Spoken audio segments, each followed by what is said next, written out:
What if I told you there was a man so ridiculously wealthy that a single act of generosity crashed the global economy? I'm not talking about Bezos or Musk. I'm talking about a king from 14th century West Africa whose fortune was so vast it's literally impossible to calculate. But this isn't just a story about gold and unimaginable riches. It's a story about what happens when immense power meets profound purpose, and what we can learn from a man who had everything, but realized true wealth wasn't what he held in his hands. This is the story of Mansa Musa, the richest person in human history. But to understand the man who would one day command mountains of gold, you have to understand where he came from. Mansa Musa wasn't born with a golden spoon in his mouth. He was born around 1280 into the Kaita dynasty, the rulers of the Mali Empire. While his family was royal, he wasn't the direct heir to the throne. He was a prince, yes, but not destined to be the emperor or Mansa. Growing up, he wasn't just handed power, he was taught responsibility.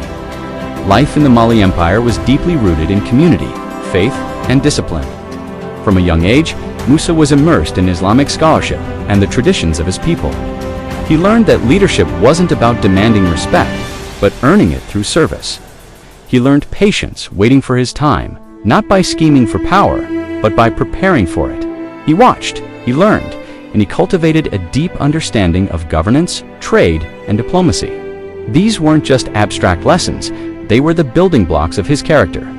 He saw how the empire's prosperity was built on the Niger River, the lifeblood of trade, and on the vast salt and gold mines that dotted the Sahara. He understood that wealth came from the land, but strength came from the people. His path to the throne was as unconventional as his reign would be. The emperor at the time, his predecessor, was an explorer at heart. He was fascinated by the Atlantic Ocean and became obsessed with discovering what lay beyond its vast horizon. He assembled a massive fleet of 2,000 ships and set sail, leaving Musa in charge as his deputy. The emperor never returned. And so, almost by accident, Mansa Musa became the supreme ruler of one of the largest and wealthiest empires on earth. But he didn't see this as a stroke of luck. He saw it as a profound responsibility. He stepped into the role not with an ego eager to be served, but with a vision to serve his people. His focus wasn't just on accumulating more gold for himself, but on building systems that would sustain the empire for generations. He strengthened the administration, organized the military, and secured the trade routes that were the arteries of Mali's economy.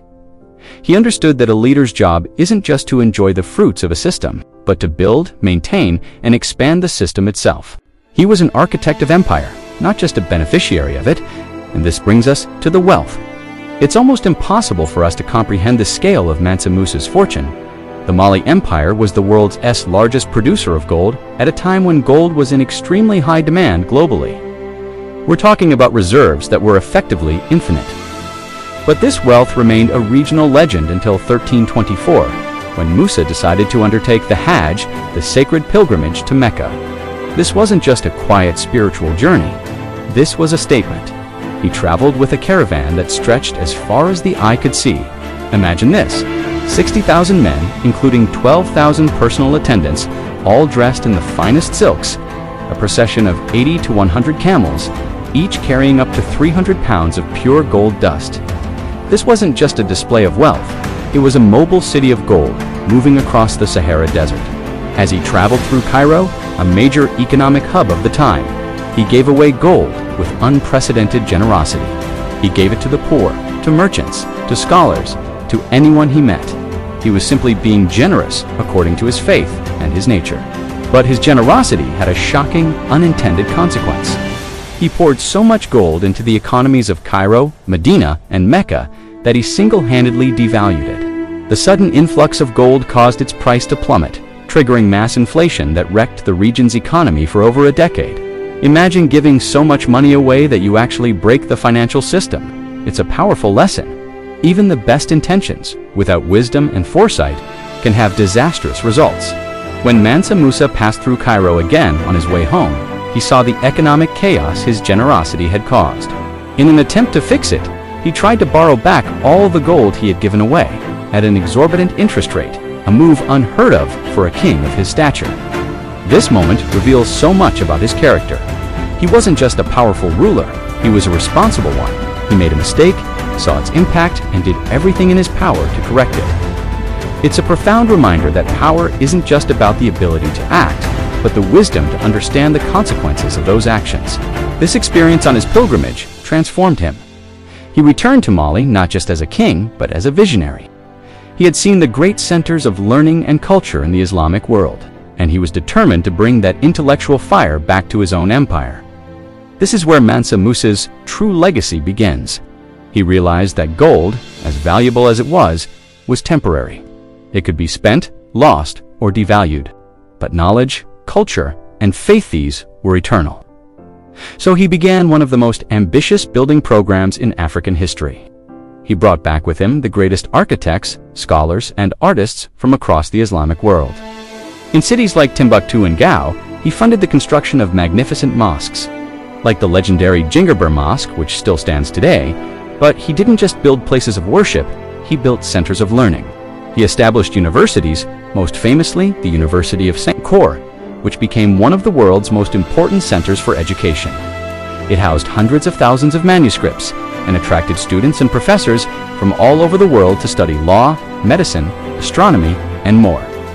He turned Timbuktu into a legendary city of knowledge, a beacon of civilization. He used his immense wealth not to build a bigger palace for himself, but to build a brighter future for his people. He invested in human capital. That was his true fortune. So what can we, living in the 21st century, learn from a 14th century African king? The life of Mansa Musa teaches us a timeless lesson about wealth and purpose. It shows us that true wealth isn't measured by what you accumulate, but by the impact you create. It's not about how much money you have, but what you do with it. Musa had more gold than anyone in history, but his story isn't remembered just for the gold. It's remembered for the libraries, the universities, and the civilization he built.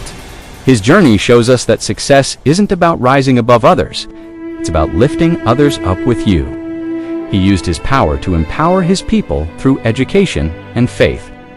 And finally, his story is a powerful reminder that money fades. Power is fleeting, but legacy, the positive mark you leave on the world, is eternal. Your legacy is built on the lives you touch, the knowledge you share, and the good you create. That is the real gold. If this story of incredible wealth and profound wisdom inspired you, please hit that like button, subscribe for more stories that challenge the way you see the world, and share this video with someone who needs a little motivation today. Thank you for watching.